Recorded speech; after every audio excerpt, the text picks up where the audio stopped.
We're here at the Knowledge Lab at the Institute of Education, University of London, to discuss what secondary maths teachers should be doing to remain motivated and interested in their subject throughout their career.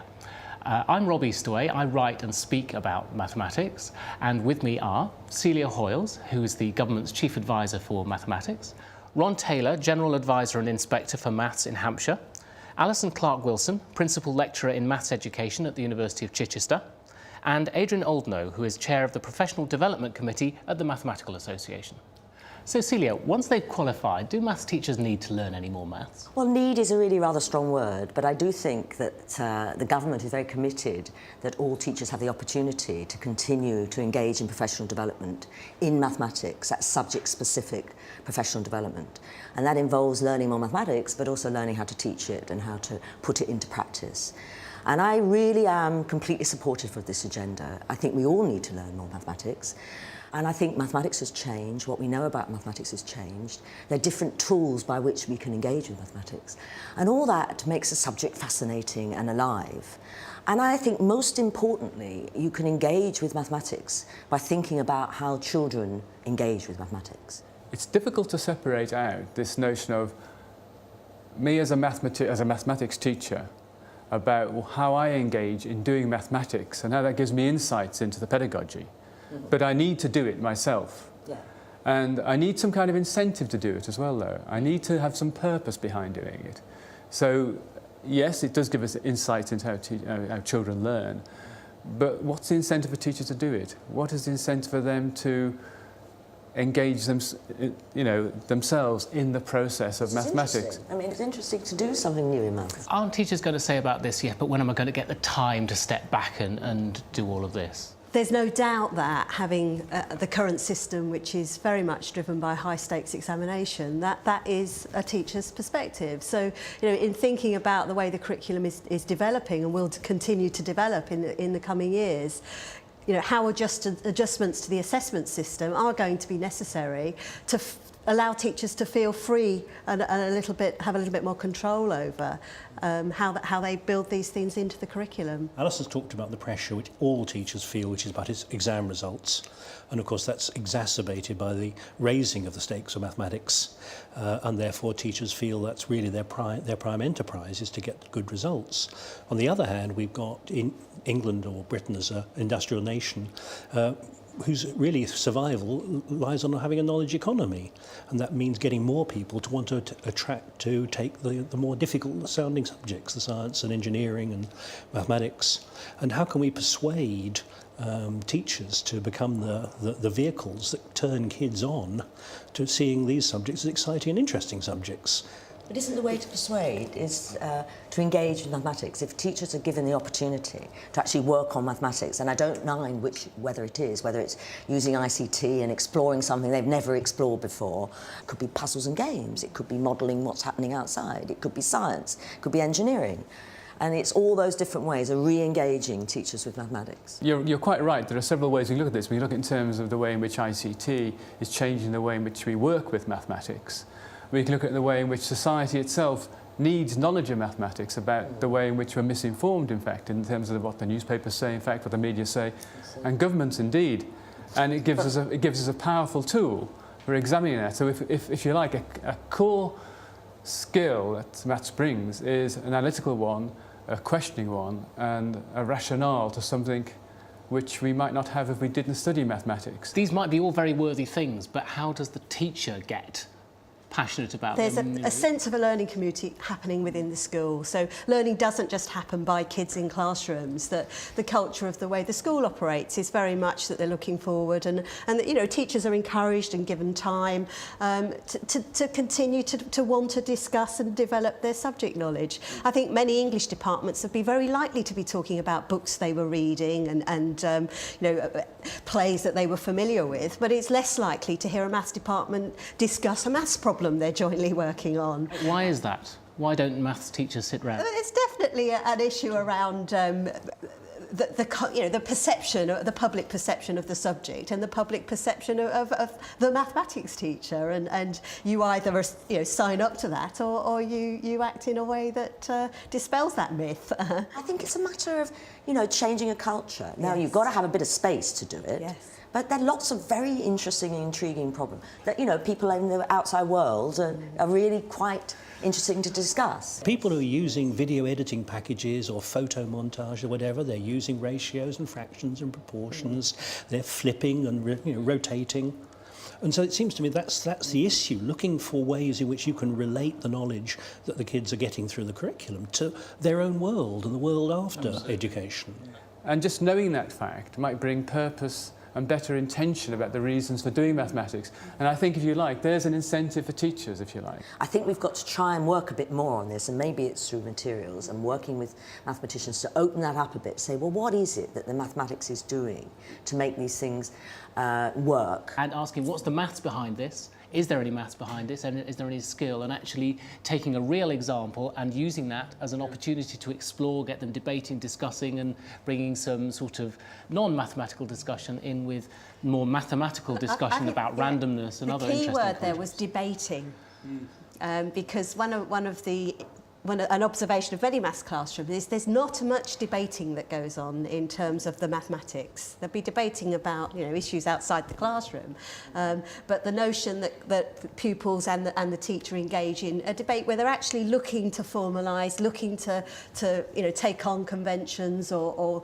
develop notation that grows from the classroom experience rather than something that's actually imposed or comes from the texts. The debate has to include mathematics. And Absolutely. I mean, what's so interesting Absolutely. is to bring in the outside perspective. I mean, clearly, because kids have a lot of experience they want to share.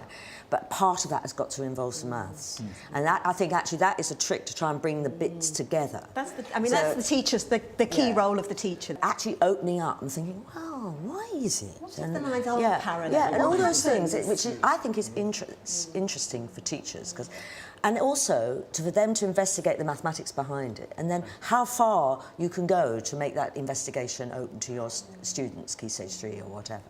And I do want to go back to, because that sort of investigation is so facilitated by the tools we have available with ICT, which I think, trying to work out by looking around at congruent triangles and exploring them with dynamic geometry, I think we have got such potential to do that, to open up the discussion that Alison is talking about. This is all very well, but let's remember that we're talking about teachers who are extremely busy and exhausted and dealing with class day on day. They're going to say, well, where am I going to get the time to do this stepping back and thinking about my subject?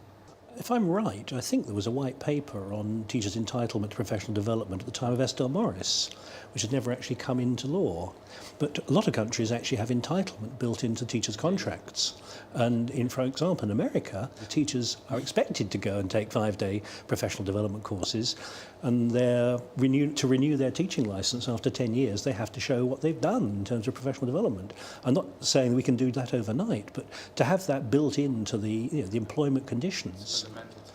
And the difficulty is at the moment, because teachers are going to say, it's not I a don't want stick, it's an entitlement. Right. Oh, but not out of your holiday then, and in term time that you're taking this. Yes, you have to redefine exactly what is your holiday entitlement, I guess, what is your teaching expectation, and what is your professional development. You have to define a balance. A lot of the ideas that you've been talking about are great for the dedicated mathematician, but a teacher of 14-year-olds might well be saying, yeah, but how does this relate to my class of normal teenagers? Well, they can't begin to answer that question unless they're given time themselves to reflect upon that question, whether it be for their own, if you like, subject enhancement, for their own time to reflect upon what they know about maths and to come to terms with the kind of maths that now is, in the world. And if you like, maths knowledge has grown immensely in the last 100 or so years. We can never begin to know everything. But even so, unless we give teachers time to come to terms with what's out there, and also to reflect upon how that knowledge makes it more relevant to what they might do with their pupils, they're not going to get anywhere. The time is absolutely crucial to that. And what Adrian's mentioned in terms of how we must actually have an entitlement, I think Adrian used the word, to CPD in our school system, we're not going to achieve what we think we want and need. And one complicating factor really is the local management of schools. So while the budget for professional development is effectively locally managed by the senior management of every school, high on the priority are whole school issues rather than subject issues. And if the exam results are fine, then subject knowledge of professional development of teachers is a pretty low priority. I think what we're trying to talk about is professional development of their subject knowledge, which is something that they wish to have. And I think, yes, time is crucial, but I think what this is about is actually creating a demand for this, and where we have enough teachers who really want to know. And I'm sure they do. It's just we've got to open up the discussion about what maths is about. And in a way, I see all of this as part of professional development, learning more about the subject. And it's once you make that this has got to happen, then it becomes, in a way, often quite ritualised and routinized. And this is the problem in the States, actually. Although, yes, the time, but once it gets sort of something you've got to do, then it almost becomes like a tick box. So we've got to get the balance right between, yes, we would like the time and space to do it, and we would have the supply side, so there's plenty on offer that people can do. You're right, there's almost two extreme points of view, really. Yes. But it's about, you can't just, doesn't happen without some kind of structural or strategic vision taking place here, Yes. So, for instance, I mean, very lucky to work in a local authority where CPD for teachers is valued, and there are cluster meetings, network meetings of a variety of types. Right. And links with higher education. Yeah. And it seems to me, if you don't have that structure in place, it just doesn't happen. No. There is this notion that you do need to put something in place, it seems to me, to enable those opportunities to be there. You're a teacher. Miraculously, you've managed to create a long evening for yourself or a day to sit down and refresh yourself and remind yourself why you love maths. What would everyone here do with that day? Or what would you suggest a teacher do with that day to get themselves excited? I've got 3 maths problems that have been sitting pinned to my board that give me a day and I know what I'll be working on. Excellent. I think that's similar. I mean, I just recaptured my interest in 3 dimensions and the perceptions of looking at different objects in different ways gives you insights into different solutions and things you can tackle. So, yeah, it's in a way, it's about doing some mathematics, actually. I suppose it's probably, I'm fortunate because I'm retired, so I actually do get the odd day, so I can play with those things. But it's actually trying to find out more about what other subjects are doing and where we've got opportunities to work with science teachers, design technology teachers, because the problems that they're introducing in the classroom, which the kids do find relevant, have got good opportunities for us to cash in on the maths side. And I think that's an area which the national curriculum hasn't helped at all. We're very tightly subject divided. Celia? I think I'd like to revisit fractals, because a long time ago, I did fall in love with Logo, which was a very simple programming language for kids. And through doing Logo, I actually started to explore fractals that I knew nothing about.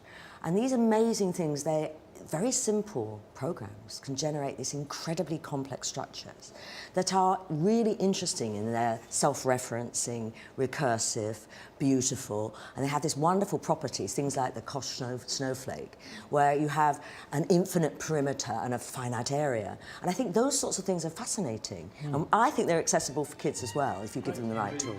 Well, that's all we've got time for. Thank you very much, Ron and Alison and Celia and Adrian.